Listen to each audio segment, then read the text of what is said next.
Nick here, and this is my ZIPLIGHT, and I just changed the batteries in it, and these were the two original batteries, which were in it for who knows how long, and they're called Quantum Maze, and the way I was able to replace them was, I split open this, I took the old batteries out, here,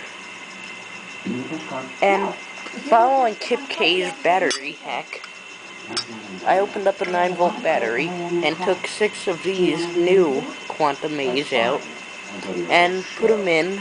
The left one was facing, had this facing up, bottom one had it facing down, it's this edge, you know, like this. And I put everything back together piece by piece. And now it is very bright and good. All good.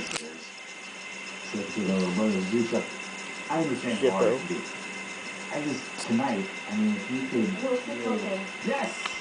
And, yeah, and for reference on how to do it, I'll have a link to Zippo, to Kip K's battery hack, and a website about stuff about the ZIPLIGHT.